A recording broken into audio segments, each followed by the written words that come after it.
Glória a Deus. Eu quero compartilhar com vocês então a palavra do Senhor nessa noite. Abra comigo aí a sua Bíblia, no livro de Josué, no capítulo 14. Josué, capítulo de número 14. Quero ler com vocês aqui uma história muito inspiradora de uma pessoa que já tinha uma idade mais avançada, mas que deixa para a gente aqui um exemplo muito grande de força, de bravura, de coragem, de fé, de esperança e de muitas outras coisas que a gente poderia alimentar nessa lista. O tema nessa noite, para você já ir pensando, enquanto a gente estiver aqui refletindo sobre esse texto, é o seguinte: como está a sua força? Como está a sua força? Josué capítulo 14, e eu quero ler com vocês a partir do versículo de número 6, que diz assim: Os filhos de Judá chegaram a Josué em Gilgal, e Calebe, filho de Jefoné, o quenezeu, lhe disse: Você sabe que o Senhor falou a Moisés, homem de Deus, em Cades Barneia, a respeito de mim e de você. Eu tinha 40 anos quando Moisés, servo do Senhor, me enviou de Cades Barneia para espiar a terra. E eu lhe relatei o que estava no meu coração. Os meus irmãos que tinham ido comigo amedrontaram o povo, mas eu perseverei em seguir o Senhor meu Deus. Então Moisés naquele dia jurou dizendo: Certamente a terra em que você pôs o pé será sua e de seus filhos em herança perpétua, pois você perseverou em seguir o Senhor meu Deus. E agora, eis que o Senhor me conservou com vida, como prometeu.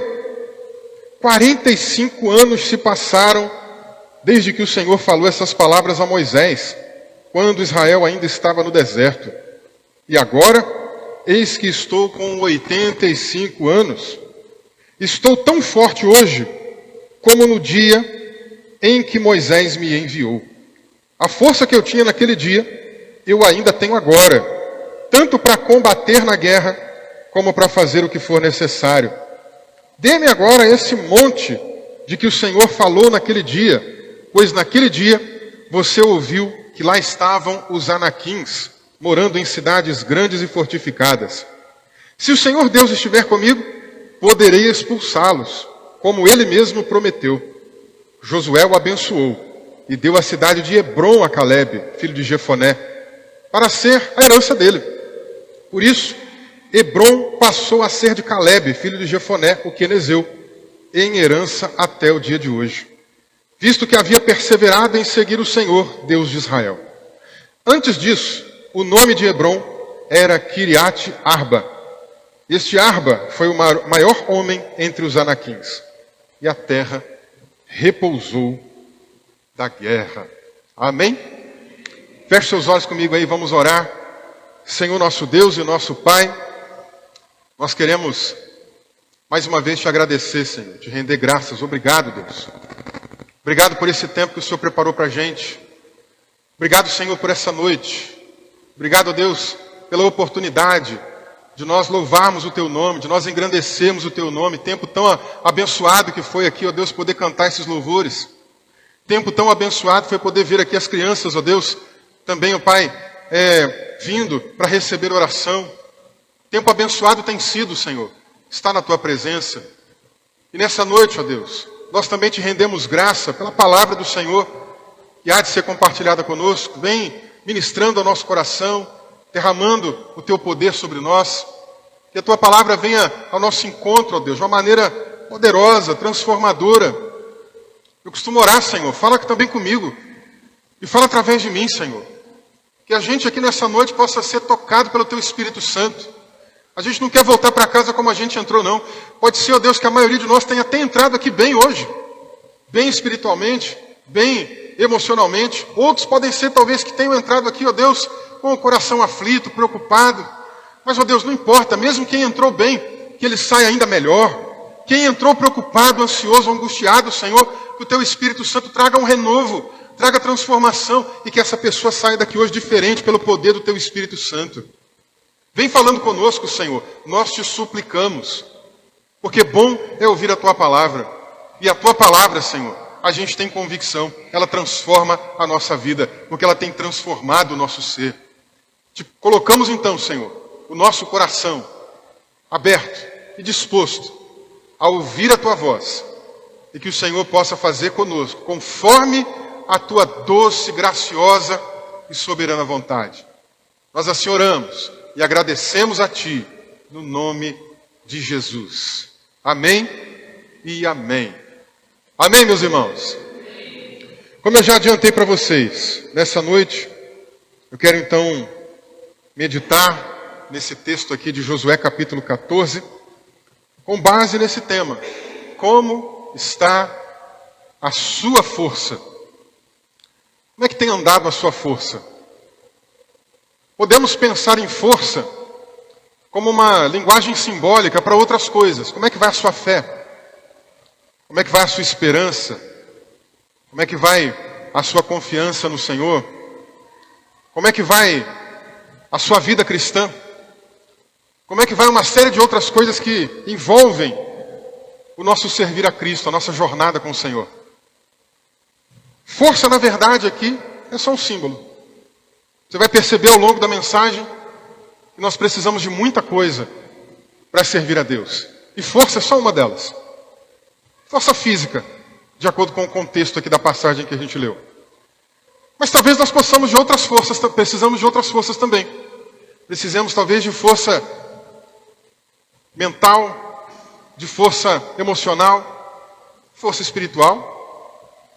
Então, ao longo da mensagem, que o Espírito Santo toque no teu coração, para que você pense, como é que tem ido a minha força? Como é que tem ido a minha vida? E ao final a gente quer orar juntos aqui, para que o Senhor continue aumentando cada vez mais a sua força, para que você siga nessa trajetória são e salvo, firme na presença do nosso Cristo. Esse texto, irmãos, apresenta para a gente, como a gente mencionou aqui logo na introdução, um homem que no dia dessa narrativa já era um homem mais idoso. A nossa sociedade, cada vez mais, ela tem pensado nas pessoas mais velhas, vão chegando numa certa idade, e a sociedade vai pensando nessas pessoas como se elas não tivessem muita importância. Eu lembro, meu pai, quando estava chegando para aproximadamente aos 60 anos de idade, ele ficou desempregado. Não era nem 60, era 50 e alguma coisa, ele ficou desempregado. E foram 3 anos de desemprego, foram 3 anos muito difíceis para a gente, 3 anos muito complicados. Ele não conseguia trabalho de novo. E naquela época, as portas muitas das vezes eram fechadas para ele, por conta da idade. As pessoas diziam, não, você tem muita experiência, você sabe o que faz, mas a sua idade não ajuda mais. E pasmem, recentemente eu ouvi isso, eu não cheguei nem ainda nos 40, chego ano que vem, se Deus permitir. Mas eu lembro de uma pessoa que eu vinha conversando também, há algum tempo, né? Conversando a respeito de conseguir um trabalho, no momento que estava um pouquinho nebuloso também, estavam nebulosos, né, os meus caminhos. Eu conversei com um empresário, um amigo, e ele falou para mim a mesma coisa, a sua idade já não está ajudando muito mais. Eu falei, rapaz, eu não cheguei nem nos 40, a minha idade já não está ajudando. Então eu fiquei pensando, como é que fica com essas pessoas que vão chegando acima dos 50, dos 60, e vão ficando cada vez mais de lado. A sociedade não dá muita importância para essas pessoas. Mas são essas pessoas que têm experiência de vida, que têm muita coisa para nos ensinar, que têm legado para deixar, têm sabedoria da vivência, da experiência. E a gente às vezes não dá valor. A gente acha que sabe de tudo, né? Lembra da sua fase de adolescência? Você achava que sabia de tudo. Eu também achei já, um dia, né? Mas a gente vai crescendo, amadurecendo e percebendo que não é bem assim. Agora, louvado seja Deus, que existe uma promessa que já começou a ser cumprida em Atos capítulo 2, de que nos últimos dias o Senhor derramaria do seu Espírito sobre toda a carne. E aí homens e mulheres profetizariam. Não tem problema de gênero, de sexo, né? Ou seja, homens e mulheres são pessoas que podem ser cheias do Espírito Santo.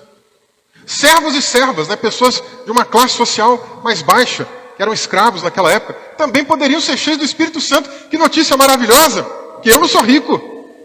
E o Espírito Santo desceu sobre mim e tem descido sobre ti, amém? Mas o texto de Joel, capítulo 2, também diz que os jovens vão ter experiências, mas os velhos também. Os jovens terão visões, mas os velhos sonharão. E eu olho para esse texto, embora a promessa não tinha se cumprido ainda de Joel capítulo 2, eu olho para esse texto e eu vejo um Senhor de 85 anos com muita coisa para nos ensinar. Esse texto mostra para a gente então a respeito desse homem cujo nome é Caleb. Mas quem é Caleb? Eu queria trazer algumas informações para a gente entender um pouquinho melhor quem é esse homem. E a primeira coisa que a gente sempre vê aparecendo na Bíblia, em todos os textos que o nome desse homem é mencionado, é que ele é filho de Jefoné. E por mais que seja um pouco comum mencionar o nome das pessoas nessa época, trazendo a sua ancestralidade, né, trazendo quem é o seu pai, trazendo quem é a sua família, o caso de Caleb tem uma preocupação um pouquinho maior. Porque, por exemplo, aqui mesmo, em Josué capítulo 14, versículo de número 6, acrescenta-se que Caleb, além de filho de Jefoné, também era o quenezeu. O seu pai era o quenezeu. Quem era quenezeu? Era alguém que fazia parte da família de Kenaz. Kenaz foi filho de um homem chamado Elifaz. Se você ler, por exemplo, Gênesis capítulo 36, nos versículos 11 e 15, você vai ver que Elifaz era filho de Esaú, irmão de Jacó. Logo, os quenezeus eram parentes dos edomitas, eram descendentes dos edomitas. Eles não eram israelitas, sangue puro. Mas eles foram agregados ao povo de Israel ainda antes do Êxodo.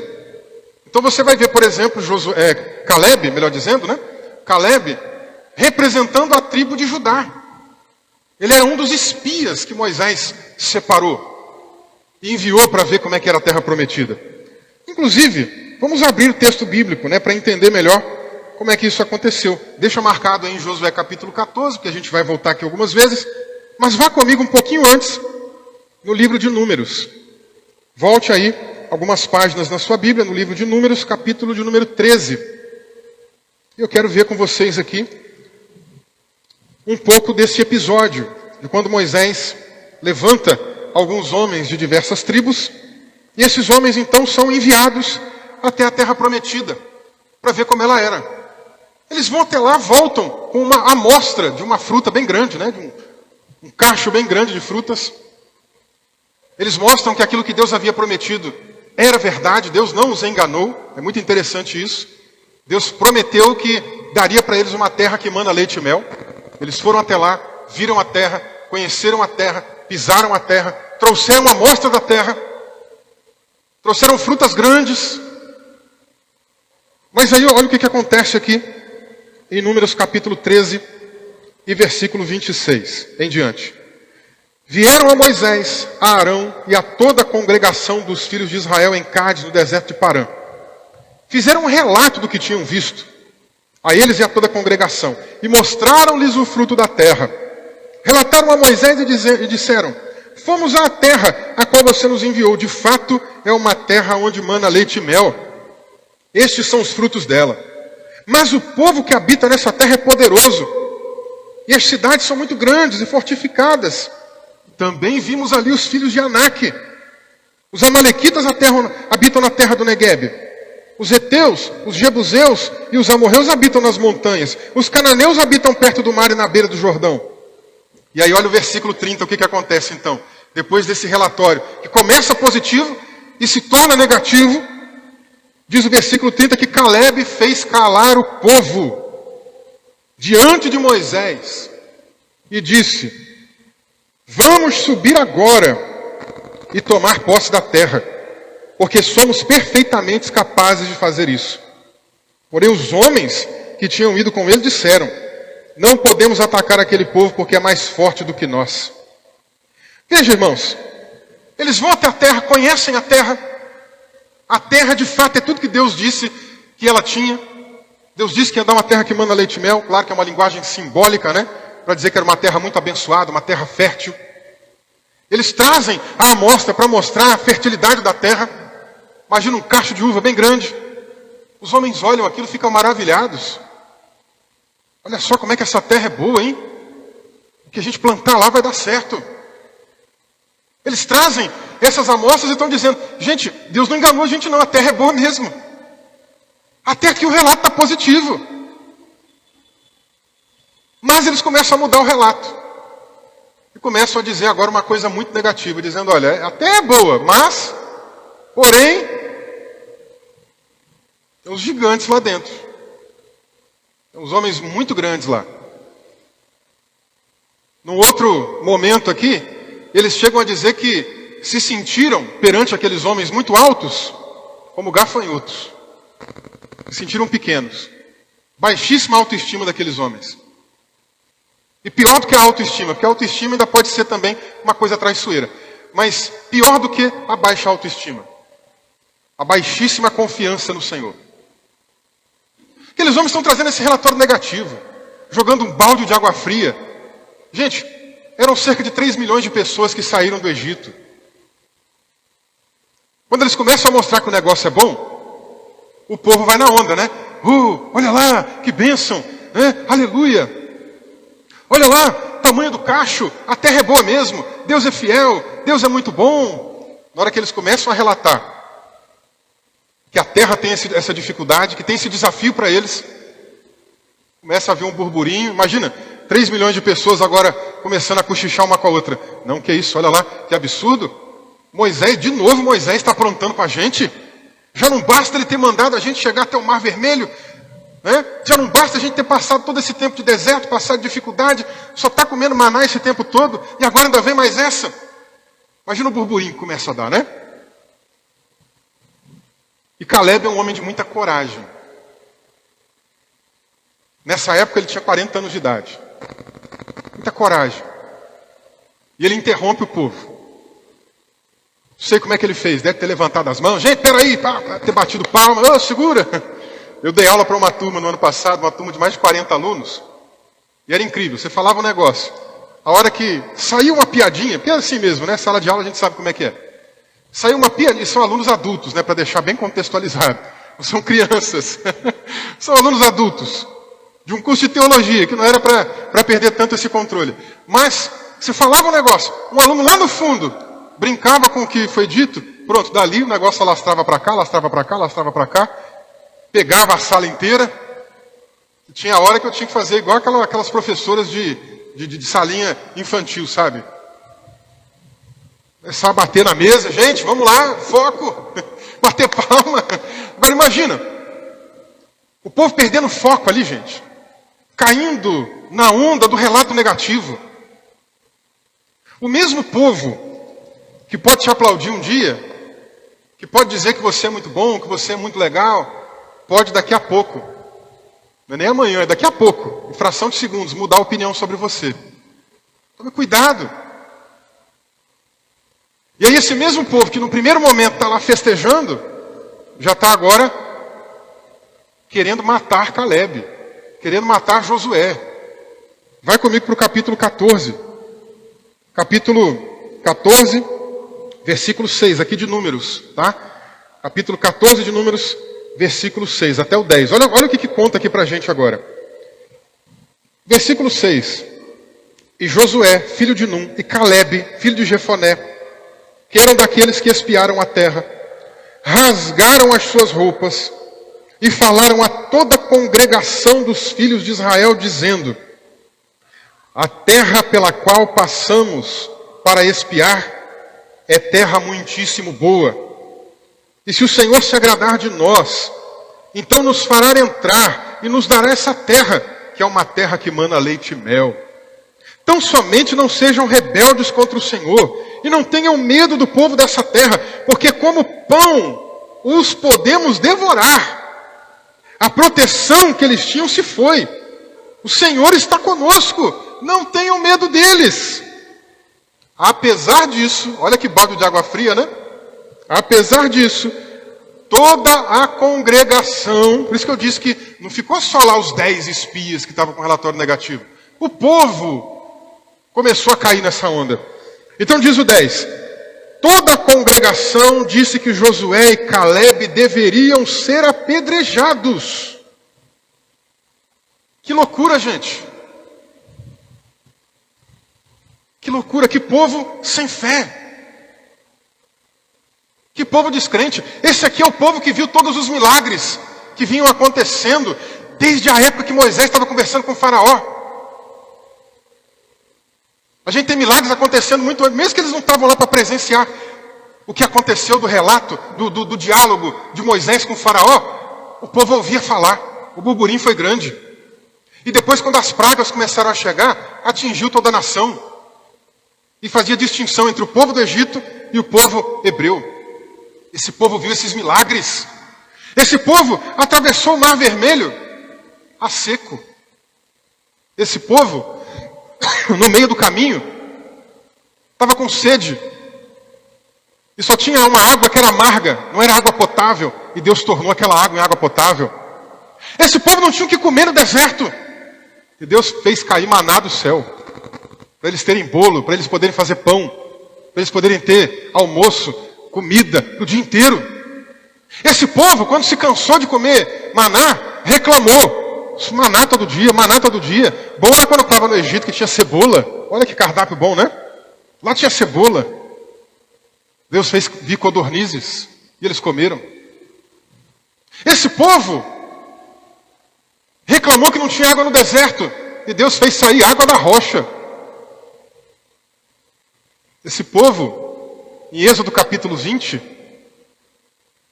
que vinha sempre meio ali cabreiro, porque Deus só falava com Moisés, ouviu agora o próprio Deus falando com todos eles e temeram. E falaram: não, Moisés, é melhor o Senhor falar contigo, porque esse monte aí em cima fumegando, pegando fogo, esses trovões aí, essa voz poderosa desse jeito, melhor Deus falar contigo. Esse povo presenciou todos aqueles milagres. É um povo que deveria ter uma confiança enorme agora em Deus, mas não. Depois de presenciar tudo isso, temem, ficam com medo, recuam, se acovardam. Mas é o que eu disse, tem um homem aqui que tem coragem de sobra, Caleb. Josué também, mas nessa noite nós estamos falando de Caleb. Antes do pessoal querer apedrejar Caleb, manda todo mundo ficar quieto. Espera aí, gente, vamos parar, pelo amor de Deus, fique todo mundo quieto. Se Deus se agradar da gente, Ele vai dar essa terra para a gente, vamos lá que Ele é conosco. No segundo discurso aqui, que agora está Josué e Caleb falando junto, eles estão dizendo a mesma coisa. É como se eles estivessem relembrando todos esses milagres que Deus já havia operado. E se Deus já tinha feito tudo aquilo, será que agora Ele ia deixar o povo na mão? Era um homem corajoso. Às vezes, dar a nossa opinião no meio de uma maioria de pessoas que pensam diferente de nós pode ser arriscado. Mas e aí, você tem personalidade? Você tem caráter? Você tem disposição de defender o que você acredita? Ou você é mais uma Maria, vai com as outras? Desculpem as Marias. Ou você é mais uma pessoa que simplesmente segue a voz da multidão? A voz da multidão, gente, é complicada, a gente viu aqui. A multidão, no mesmo momento que aplaude, ela já está querendo te matar. Tem um poema, né? Eu não me lembro agora qual é o autor. Ele dizia que a mesma boca que beija é depois a mesma boca que vai xingar. É a mesma boca que vai morder, é a mesma boca que vai cuspir, né? Poeta. Veja, temos o ditado: a voz do povo é a voz de Deus. Quantas vezes a voz do povo foi a voz do engano? Temos que tomar cuidado. Não é porque a maioria das pessoas está dizendo algo que você tem que ir com elas, não. Não é porque você liga o jornal, ou porque você liga um programa de televisão, ou vai assistir alguma outra coisa, e que está todo mundo levando um certo discurso adiante, que você tem que concordar com ele, não. Seja crítico, seja analítico, observe, seja pautado pelas Escrituras, e tenha coragem de se posicionar quando for necessário. Às vezes a nossa opinião pode custar uma amizade, às vezes a nossa opinião pode custar até o trabalho, às vezes a nossa opinião pode custar alguma outra coisa que para nós possa ser importante. Mas mais importante é você não querer passar por cima das outras pessoas. Não querer ter ganho a partir da injustiça, da desonestidade. Porque nessas horas muitas pessoas se acovardam, né? Então que Deus te dê graça, te dê força para você ter essa mesma coragem que Caleb teve. Caleb foi um homem corajoso. Poderia ter sido apedrejado. A opinião dele poderia ter custado a vida dele. Mas ele estava firme e disposto a pagar o preço da sua opinião. Conhecemos um pouco de Caleb nesse contexto. Caleb, então, foi um desses homens que foram fazer a espionagem da terra prometida. Ele representava a tribo de Judá. E eu já expliquei para vocês que, na verdade, representando a tribo de Judá, ele era alguém que vinha do meio do povo edomita, ou edomeu, descendente de Esaú, mas que foi agregado, né, à tribo de Judá. Por isso, sempre essa necessidade, né, de identificar ele. Caleb, filho de Jefoné, o quenezeu, parente de Kenaz, parente de Esaú. Às vezes, porque olhando para a Escritura, Esaú não é uma pessoa que a gente gostaria de trazer ali uma familiaridade, uma ancestralidade. Foi alguém que deixou exemplos muito ruins, né? Esaú foi alguém que vendeu a própria primogenitura, foi alguém que desfez daquilo que era super valioso aos olhos de Deus.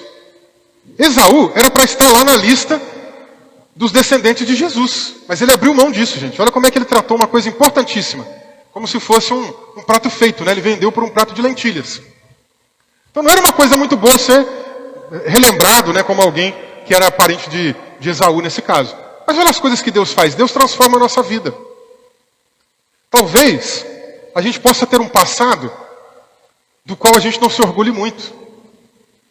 Parentes que no passado talvez mancharam alguma reputação. Ou você mesmo fez alguma coisa no seu passado que te incomoda, que te entristece. Mas quando a gente encontra com o Senhor, tudo isso pode ficar para trás. Pode ser página virada. E Ele pode fazer algo novo na tua vida.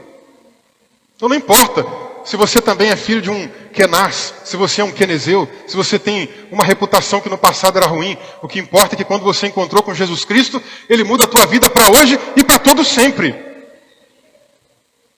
E esse homem, que a gente pode conhecer um pouco, tem mais coisa que vai acontecer aqui. Veja, daquele episódio, que eles entram na terra prometida, espiam a terra, vem com o relatório, e acontece tudo isso que a gente comentou, 45 anos se passaram, gente. 45 anos depois, Josué agora é o líder que substitui Moisés. Josué é um militar. Josué é alguém que está lidando agora com o fronte de guerra. É o cara que está lidando com as estratégias para poder conquistar a terra prometida. Ele envia tropas para um lado, tropas para o outro, tribos para cada canto. A arca sempre está indo na frente, porque Deus tem que estar na frente de tudo na nossa vida. Eles vão conquistando territórios. E aí, 45 anos depois da espionagem, esse homem vem agora procurar Josué. E é uma coisa curiosa. Pensem comigo. Eles perambularam 2 anos até o Sinai. Quando eles saíram do Egito. Do Egito até o Sinai, 2 anos. Do Sinai, pouco tempo depois, eles foram espionar a terra. E quando deu ruim ali, que o pessoal não quis ser fiel a Deus, eles perambularam mais 38 anos pelo deserto, até praticamente toda aquela geração ser morta, exceto Josué e Caleb. 38 anos então se passaram até que Josué assumisse a liderança de Israel. 38 anos depois então, ele assume a liderança, começa na sua missão de conquista. 7 anos depois que ele é líder, 38 mais 7, 45, 7 anos depois da sua liderança, Caleb percebe que é o momento de falar com ele. Porque Deus tinha prometido para ele lá atrás, já que você foi fiel, já que você teve coragem, eu vou dar essa terra para você. Qual que é a terra? Deus especificou também qual que era a terra. Não era qualquer terra. Abra comigo aí, deixa marcado aí em Josué 14 ainda, e venha comigo em Deuteronômio, um pouco mais para frente. Quando Moisés agora vai relembrar muitos episódios que aconteceram. Deuteronômio, capítulo 1, e versículo 36. Olha o que é que diz aqui. Deuteronômio 1:36. Ele está dizendo, vamos ler o 35. Nenhum dos homens desta geração perversa verá a boa terra que jurei dar aos pais de vocês, com exceção de Caleb, filho de Jefoné. Ele verá essa terra, e darei a ele e aos filhos dele a terra em que pisou, porque perseverou em seguir ao Senhor. Então qual é a terra que ele ia ganhar? A terra em que ele pisou. A terra dos Anaquins. Era aquele lugar que ele ia ganhar. Caleb ficou 38 anos esperando. Meu dia vai chegar, meu dia vai chegar, meu dia vai chegar, meu dia vai chegar. Minha hora vai chegar, minha hora vai chegar. Moisés morreu. Quem assume agora é Josué. Se coloque no lugar dele, como é que você ficaria? Acho que agora minha hora vai chegar. Agora minha hora vai chegar mesmo. Estou esperando 38 anos, agora minha hora vai chegar. Josué assume. Conquista de cá, conquista de lá, faz de cá. Passa um ano. Não. O ano que vem vai chegar. O ano que vem vai chegar. Passa 2 anos. Acho que o ano que vem chega. 3 anos, 4 anos, 5 anos. Ainda não chegou, mas vai chegar. 6 anos. 7 anos depois, Caleb percebe que é a oportunidade certa para ir conversar com Josué. E aí é o texto que a gente leu. Ele procura Josué e fala para ele: olha, me dá essa terra que o Senhor prometeu. Você sabe, você estava comigo lá na época, você lembra? Eu não sei se de repente foi um esquecimento de Josué, não sei se foi alguma questão de estratégia, não sei. Mas Caleb não esqueceu. E isso é interessante, gente. Isso é muito interessante, porque Deus faz promessas individuais para nós também. Deus fala conosco. Deus é um Deus vivo. Deus é um Deus que se relaciona conosco. Deus fala no teu íntimo. Deus fala no teu espírito. Paulo escreve aos Romanos e diz que o Espírito Santo testifica no nosso espírito que nós somos filhos de Deus. O Espírito Santo toca no teu coração, fala coisas com você. Nos seus momentos de angústia, de tribulação, de fraqueza, de crise, você ora, você clama, você pede a Deus uma resposta. E em muitos desses momentos Ele já falou contigo alguma coisa para você esperar, confiar nele, que Ele vai fazer algo. Louvado seja Deus, porque Ele é um Deus que fala com a gente. Porque quando Ele começa a mostrar para a gente que algo vai acontecer, a esperança aparece. E a gente começa a vislumbrar aquilo. A gente sabe, eu estou esperando a minha promessa. Eu estou esperando a minha bênção chegar. Estou esperando a dádiva de Deus acontecer. E você não perde o foco, você fica firme naquilo ali, ó. Você fica firme naquilo ali. Eu já contei aqui numa outra ocasião a importância de se ter foco, né? De um antropólogo chamado Luiz Marins. Mas eu conto aqui novamente essa noite. Ele foi fazer uma viagem para uma tribo na Austrália. E conhecia ali um pouco dos costumes, né, daquele povo. E quando ele estava tentando estudar um pouquinho daquele povo, né, ele percebeu que era um povo muito focado no que fazia. Quando eles determinavam, vamos caçar tal bicho, era aquele bicho e mais nada tirava eles do foco. Então ele foi acompanhando e tentando fazer alguns testes, algumas experiências antropológicas, né? E aí o povo foi caçar um bicho que parece muito com avestruz, é um parente do avestruz, chama-se emu. Eu nunca vi esse bicho, mas depois você joga no Google, você vai ver. E eles foram então para caçar emu. E enquanto a tribo está indo para caçar emu, ele fazia o teste, ele parava o pessoal e gritava, emu, emu, emu, e mostrava uma pegada. Aí saía lá um grupo, vinha olhar. Isso não é emu, não, rapaz, isso aí é pegada de javali. A gente veio caçar emu. E largava para lá a pegada e voltava para caçar emu. Depois ele ia e fazia outros testes novamente, né? Ele viu um bicho preso numa moita. Pronto, presa fácil agora, não era só pegar o bicho e levar. Ele começou a gritar, emu, emu, emu. Aí o pessoal parou, foi lá ver o que era. Era um outro bicho, disse, não é emu, a gente veio caçar emu. Quando a gente sabe onde a gente quer chegar, quando a gente sabe o foco que a gente tem, obstáculos não vão deixar de aparecer, gente. Dificuldades não vão deixar de surgir. Mas você sabe onde você quer chegar. E aí esses obstáculos que vêm aparecendo, você olha eles por baixo, porque você está olhando lá para frente. Ó. É lá que eu quero chegar. Apareceu um obstáculo. Faz igual aqueles corredores, né, que tem lá o tipo de corrida com obstáculos. Né? Eles vão correndo e saltam e vai embora. Vai seguindo a sua jornada de fé. Não deixe os obstáculos te pararem, não. E é tão interessante que a gente chega agora na sequência do texto, em Josué capítulo 14, que Caleb vai mencionar aqui justamente que o foco dele era aquela cidade. Ele não perdeu o foco. A cidade que ele deveria receber é uma cidade que até então se chamava Kiriat Arba, de acordo com o versículo 15. Kiriat Arba significa cidade de Arba. E diz o texto aqui que este Arba, esse homem aqui chamado Arba, foi o maior homem entre os anaquins. Os anaquins já eram grandes, né? Já eram gigantes. Esse aqui era o maior, devia ser o mais forte, o mais poderoso, né? Então a cidade era em homenagem a esse homem. Depois que Caleb conquista a terra, o nome é mudado para Hebron, né? Então, ele tem esse foco, ele sabe onde ele quer chegar. Ele está vivendo pela promessa de Deus, ele sabe que a promessa de Deus vai se cumprir. E ele está correndo para ir em busca, para a conquista desse lugar, dessa promessa. Ele não está desistindo de maneira nenhuma. Nada que acontece faz ele perder o seu foco. E aí, continuando na leitura do nosso texto, a gente chega aqui no versículo de número 12. Ele procurando Josué e justamente agora dizendo para ele, lembrando, né, daquele episódio do passado. Olha, você lembra, você estava comigo lá, Deus prometeu que ia me dar essa terra. Então ele fala no verso 12, dê-me agora este monte de que o Senhor falou naquele dia. Naquele dia que você estava comigo, lembra? Me dá esse monte. Pois naquele dia você ouviu que lá estavam os anaquins morando em cidades grandes e fortificadas. Ele pede a terra. Mas me chama a atenção outra atitude de Caleb. Caleb é corajoso, Caleb é perseverante, Caleb é focado,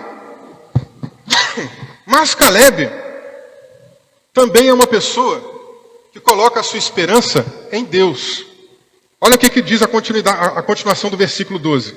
Se o Senhor Deus estiver comigo, poderei expulsá-los como Ele mesmo prometeu.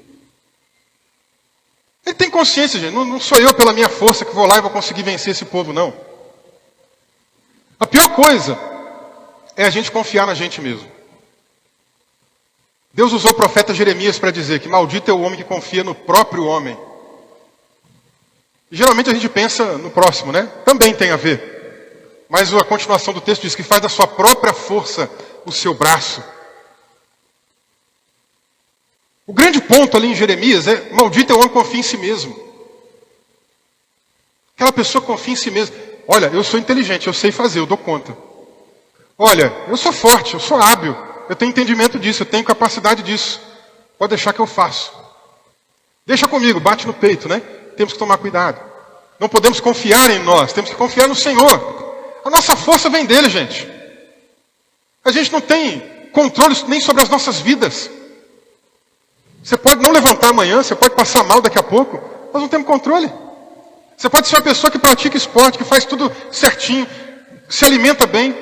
Você pode até ter uma tendência de prorrogar os seus dias, mas você não tem controle sobre a sua vida.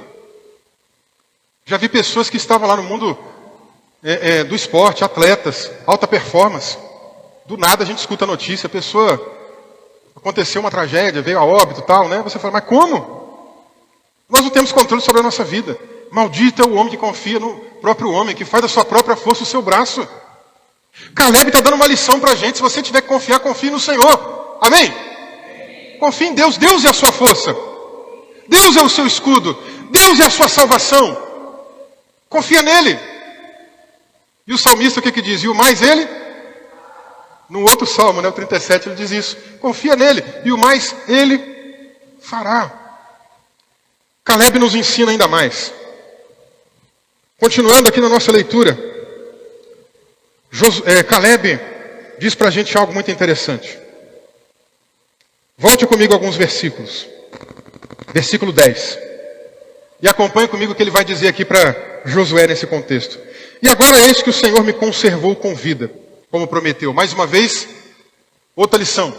O Senhor é quem conserva ele em vida. Ele está ciente de que se ele está vivo até ali, de que se tudo que ele conseguiu conquistar até ali, não aconteceu pelo seu próprio mérito, mas pelo mérito do Senhor. Deus o conservou com vida. Agora veja, 45 anos se passaram desde que o Senhor falou essas palavras a Moisés, quando Israel ainda estava no deserto. E agora, eis que estou com 85 anos. Eu disse para vocês no começo, a pessoa que para nós hoje já seria considerada idosa, né? Moisés morreu com 120 anos, mas dali para frente, raramente alguém chega numa idade tão alta como essa. E ele então, com 85 anos de idade, ele diz agora para Josué o seguinte, versículo 11, estou tão forte hoje como no dia em que Moisés me enviou. A força que eu tinha naquele dia, eu ainda tenho agora, tanto para combater na guerra, como para fazer o que for necessário. Que lição, gente. Que lição. 45 anos se passaram, 85 anos de idade esse homem está agora. E ele está dizendo, eu estou com a mesma força. É lógico que ele não está com a mesma força física, é lógico que não. Mas ele está dizendo que está. É lógico que não. Por isso que eu disse para vocês no começo dessa mensagem, essa ideia de força, ela é uma ideia mais simbólica do que tudo, ela pode representar tantas coisas na nossa vida. Ela pode, na verdade, representar para você a sua fé, pode representar para você a sua confiança, a sua esperança, sua jornada cristã, sua vida devocional, tantas coisas. E por isso o tema é como vai a sua força. Como é que está a sua força? Talvez, enquanto essa mensagem está sendo ministrada, Deus está tocando no seu coração para te perguntar, como é que está a tua fé? Como é que está a tua esperança? Talvez Ele está colocando outras coisas no seu coração. Como é que anda tudo isso? Mas me chama a atenção esse tempo. 45 anos se passaram. 45 anos é muito tempo. E em todo esse tempo, muita coisa pode desviar a nossa força, pode desviar a nossa fé. Em todo esse tempo, Caleb, e se coloque no lugar dele, poderia ter enfrentado decepções. Quantas pessoas você conhece que não se desviaram do Evangelho? Porque se decepcionaram. Talvez uma das maiores causas de afastamento de pessoas seja por decepções. Ela está firme no Senhor, feliz da vida. Aí vem uma grande decepção.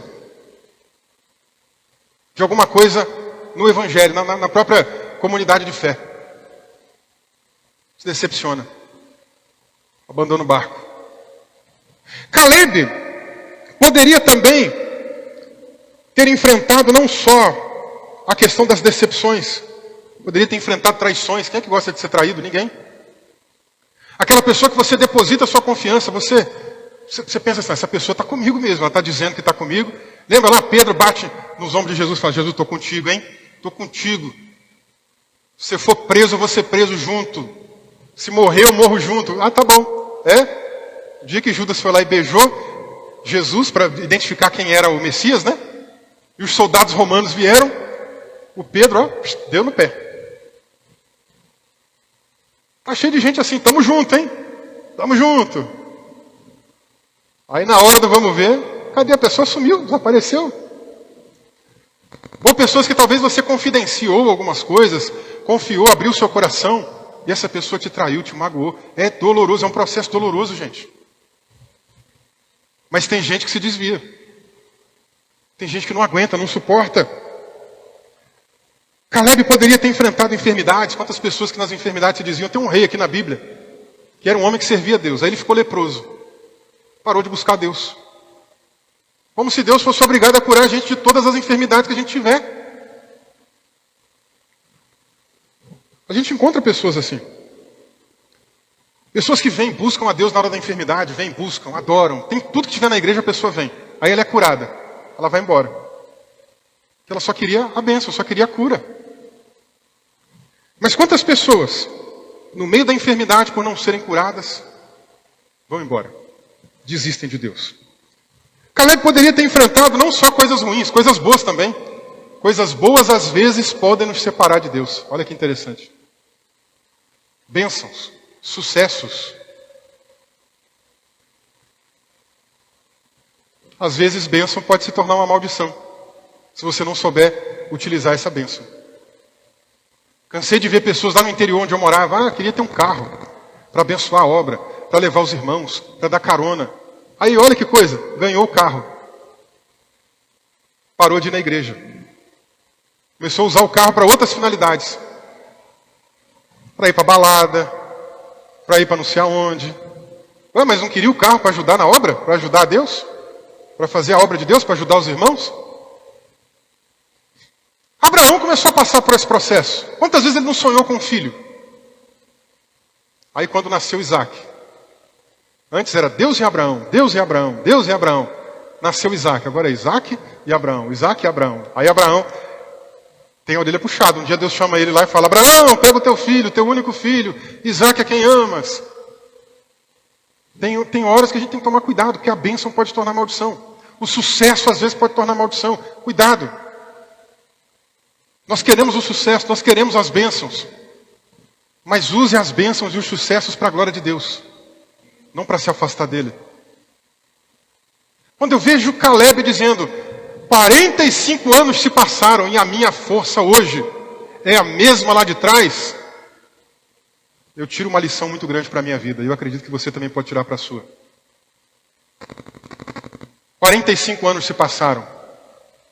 Obstáculos vieram. A gente não conhece os detalhes da vida de Caleb, mas com certeza ele enfrentou desafio, gente. Caleb era tão ser humano como nós. Mas a diferença é que ele tinha foco. Ele estava de olho na promessa de Deus. Mas mais do que as promessas, eu olho para Caleb e eu vejo alguém que Deus está no centro da vida dele. A bênção, o lugar que ele queria conquistar aqui, é apenas consequência disso. Apenas consequência. Foco em Deus e nas promessas de Deus. É o que marcou a vida desse homem. Foco no Deus das promessas e nas promessas de Deus. Acompanhe comigo esse texto. Hebreus capítulo 12, versículos 1 e 2. Já estamos caminhando aqui para o final. Hebreus capítulo de número 12, versículos 1 e 2. Diz assim: portanto, também nós, visto que temos a rodear-nos de uma grande nuvem de testemunhas, livremo-nos de todo peso. Isso na NA, que a gente tem adotado aqui, né? A NVI traduz assim, para a gente se livrar de tudo o que nos atrapalha. E a NVT traduz assim, de todo peso que nos torna vagarosos. Tem alguma coisa que tem te travado aí no seu caminho com Deus? Tem alguma coisa que tem te deixado lento para servir ao Senhor? Eu até quero servir, mas não consigo. Eu até quero fazer, mas não tenho força. Às vezes está faltando um pouquinho de iniciativa nossa. De tirar essas coisas que estão nos atrapalhando. Rede social é legal. De vez em quando você assistir um videozinho, se divertir, dar risada, é legal. Mas ficar ali o tempo todo passando e ficar preso naquilo ali, não conseguir fazer mais nada, e deixar até de vir na igreja, não é bom, gente. Amizades, cuidado. Programas que talvez você esteja assistindo, que estão sendo como um peso nas suas costas, impedindo você de avançar. Melhor tirar. Melhor jogar fora. O que o autor da carta aos Hebreus então diz? Vamos reler aqui o texto. Portanto, também nós, visto que temos a rodear-nos tão grande nuvem de testemunhas, livremo-nos de todo peso. Tira todo o peso da tua vida. Tira tudo aquilo que te atrapalha, como a NVI diz. Tudo aquilo que te torna vagaroso, como a NVT diz. E não só isso. Livremo-nos do pecado que tão firmemente se apega a nós. E corramos com perseverança a carreira que nos está proposta. Corra. Corra, vai correndo. Ele está fazendo uma comparação da vida cristã como uma corrida. Uma corrida. Paulo fala disso também, né? Combati o bom combate. Encerrei a corrida. A nossa vida é como uma corrida, gente. E eu gosto de imaginar principalmente aquela corrida com obstáculo. Que é isso mesmo, você vai correndo, obstáculo, pula. outro obstáculo, pula. Não para não, continua adiante. Apareceu um obstáculo, pula o obstáculo, vai embora. Segue, não para não. E ele continua dizendo no versículo 2 agora, né? Enquanto você está correndo a carreira que está proposta para você, o que ele diz para a gente fazer? Olhando firmemente para o autor e consumador da fé, Jesus, o qual em troca da alegria que lhe estava proposta, suportou a cruz, sem se importar com a vergonha, e agora está sentado à direita do trono de Deus. Vai correr a tua corrida, vai embora. Mas não tira o olho de Jesus. Olhando fixo para Jesus. Uma tradução mais antiga, né? Diz para a gente ter os olhos fitos em Jesus. O seu foco é Ele. Olha para Jesus, não tira o olho dele não. Porque quando a gente começa a tirar o olho de Jesus e olhar para os obstáculos, a gente faz como aqueles homens lá que estavam com Caleb, os espias. Eles pararam de olhar para Deus. O Deus que fez todos aqueles milagres que a gente enumerou. E eles começam a olhar para os obstáculos. Tem gigante. Na outra terra tem outro povo. Do outro lado tem outro povo. Não vamos conseguir vencer. Não vamos dar conta. Não somos capazes. Não temos condições. Passa a olhar para Deus.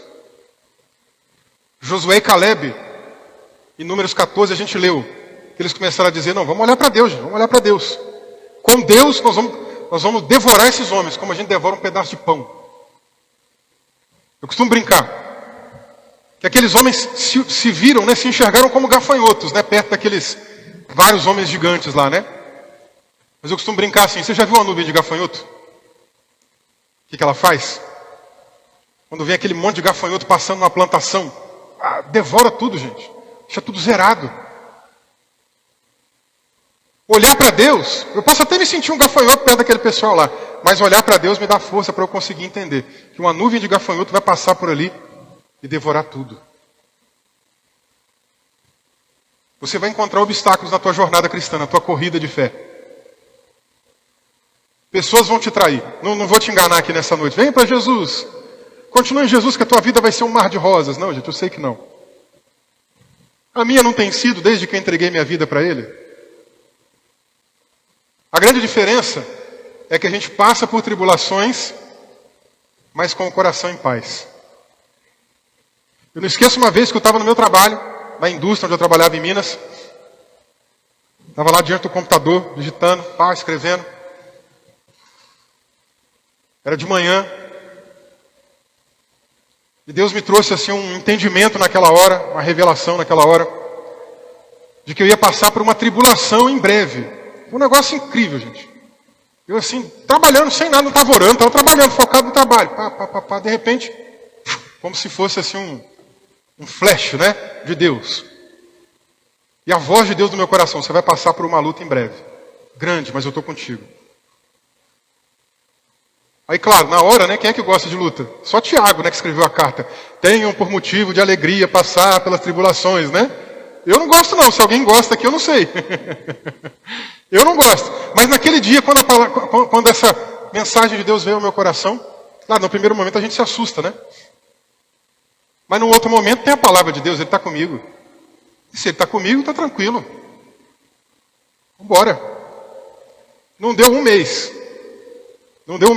Eu tinha aberto uma empresa junto com um irmão da nossa igreja lá em Minas Gerais e levaram a gente na justiça, no Ministério do Trabalho. Tivemos que ficar pagando uma dívida por muitos meses, né? Foi uma luta, gente. Aquilo me atrapalhou financeiramente. Muita coisa que eu queria comprar para dentro de casa eu não podia. A gente até fechou a loja, porque não tinha condição de continuar.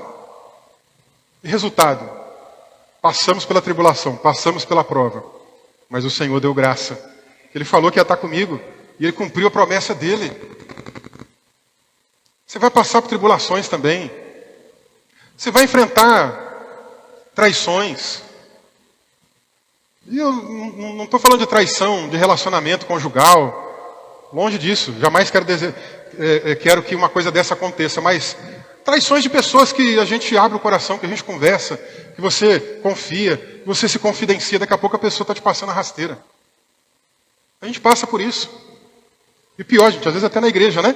Mas desanima não. Permanece firme. Permanece fiel ao Senhor. Ele está contigo. Ele está com você, amém? E independente do tamanho dessa provação, dessa luta, dessa situação que chegar, Ele vai te dar força para continuar seguindo adiante. Como é que está a tua força? Está grande? Está pequena? As provações da vida estão te deixando fracos e frágeis? Olha para Jesus, o autor e consumador da tua fé.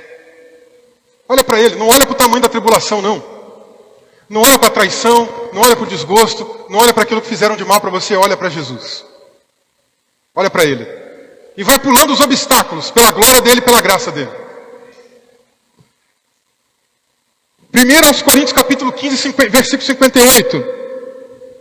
Irmãos, sejam firmes, inabaláveis. Na NAA. Na versão Almeida Corrigida Fiel, a ACF, diz assim, ao invés de inabaláveis, diz, sejam constantes. 45 anos se passaram, Josué, e eu estou aqui com a mesma força. Constância. Você conhece pessoas que toda hora está oscilando? Hoje está bem. Semana que vem não está. Daqui a 2 semanas melhorou um pouquinho. E fica nesse vai e vem, nesse vai e vem, nesse vai e vem. Uma hora serve a Jesus, outra hora não serve. Não, irmãos. Constância. A NA traduziu aqui como inabalável. Por quê? Porque só uma pessoa que não se abala pelas coisas vai ter constância. Ela está fixa em Cristo, olhando para o Senhor. Me faz lembrar o Salmo 125 também, né? Aqueles que confiam no Senhor são como o monte de Sião. Não se abalam. Permanecem para sempre. Então tudo que acontecer contigo, não se abala. Olha para Jesus e deixa Ele te dar força para seguir adiante. Tiago, capítulo de número 1, versículo 8. O homem de coração dobre é inconstante em todos os seus caminhos. E essa é a versão da ACF, da Almeida Corrigida Fiel. A NA diz que esse homem, ele é indeciso e inconstante em todos os seus caminhos. O que é uma pessoa de ânimo dobre, de coração dobre? É uma pessoa que uma hora quer uma coisa, outra hora quer outra coisa. Hoje eu quero servir a Deus, amanhã eu não quero mais. Hoje eu quero estar casado, amanhã eu não quero mais. Hoje eu quero cuidar de filho, amanhã eu não quero mais. Hoje eu quero estar servindo a Jesus, amanhã eu não quero mais. Gente, não dá para ser assim. Precisamos ser constantes e inabaláveis. E o Senhor nos dá força para isso. Caleb chegou para Josué. Josué, se passaram 45 anos. E a minha força é a mesma. Enfrentei provas, eu enfrentei tribulações. Mas a minha força é a mesma. Estou firme no Senhor. Deixa eu ir lá conquistar, Josué. Ele não estava pedindo a terra já conquistada também não, gente. Ele não estava falando assim, ó, sabe aquela terra lá que o pessoal conquistou? Que já entraram lá, derrubaram os gigantes? Que já está lá, o pessoal já está até capinando lá e plantando as coisas? Eu quero aquela terra ali, ó, que pertinho tem um pouco d'água, tem uma palmeira, para eu esticar uma rede e descansar, eu quero aquela terra ali. Não! Caleb está dizendo assim, sabe aquela terra que você foi comigo lá para a gente espiar? E que estava cheio de gigantes, ninguém conquistou ela ainda, mas Deus disse lá para mim e para você naquele dia que essa terra era minha, libera de eu ir lá porque a minha força é a mesma.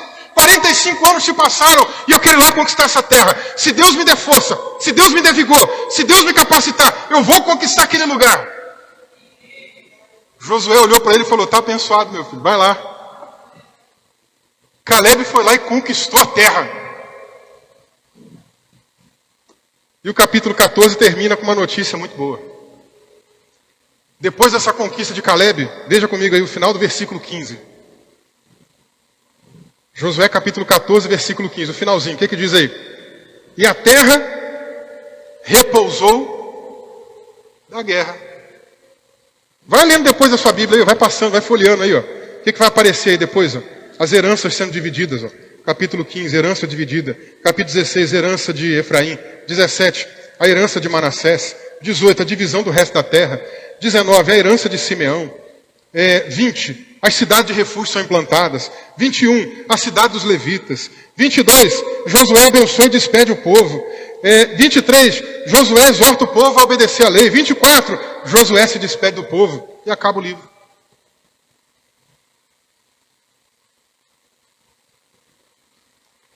Uma hora nosso descanso chega também. Não é luta para sempre também não, irmãos. O Senhor está conosco. Como é que está a tua força? Talvez não seja a força física.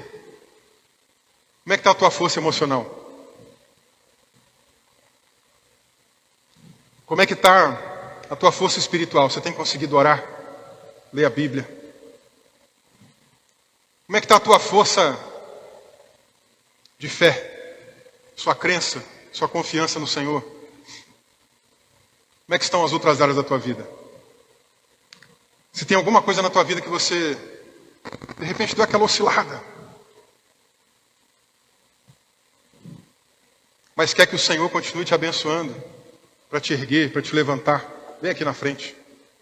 Deixa eu orar com você. Se de repente não é você especificamente, mas alguém na tua família, que você sabe que deu aquela oscilada, vem cá, vamos orar por essa pessoa também. Vamos orar juntos aqui nessa noite.